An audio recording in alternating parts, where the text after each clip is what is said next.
अर्थमंत्री निर्मला सीतारामन संसदेत आज 2025-26चा आर्थिक वर्षाचा अर्थसंकल्प सादर करणार आहेत। यापूर्वी अर्थमंत्री निर्मला सीतारामन यांनी 23 जुलै रोजी लोकसभेत 2024-25 आर्थिक वर्षाचा संपूर्ण अर्थसंकल्प सादर केला होता।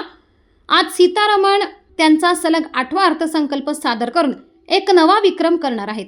अशी कामगिरी करणाऱ्या त्या देशाच्या पहिल्या महिला अर्थमंत्री ठरणार आहेत। यापूर्वी माजी पंतप्रधान मोरारजी देसाई यांनी अर्थमंत्री असताना सलग 6 वेळा अर्थसंकल्प सादर केला होता।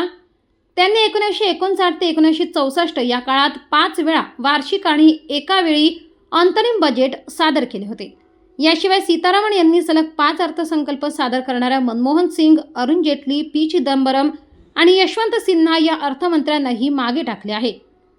दरम्यान माजी अर्थमंत्री सी.डी. देशमुख यांनीही सलग 7 वेळा अर्थसंकल्प सादर केला आहे।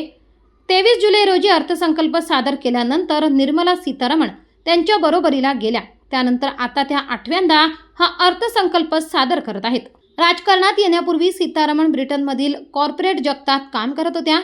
त्यांच्या राजकीय कारकिर्दीत त्यांनी इतरही अनेक मोठे यश संपादन केले। 2017 मध्ये त्या पहिल्या महिला संरक्षण मंत्री बनल्या। याआधी त्या उद्योग आणि वाणिज्य मंत्री होत्या। अरुण जेटली आजारी पडल्यावर 2019च्या लोकसभा निवडणुकीत निवडून आल्यानंतर त्यांनी मोदी सरकारमध्ये अर्थ खात्याची जबाबदारी स्वीकारली।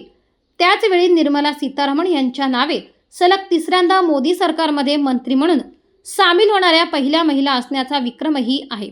2019 मध्ये निर्मला सीतारामन यांनी देशाच्या पहिल्या पूर्णवेळ महिला अर्थमंत्री म्हणून पहिले अर्थसंकल्पीय भाषण सादर केले होते।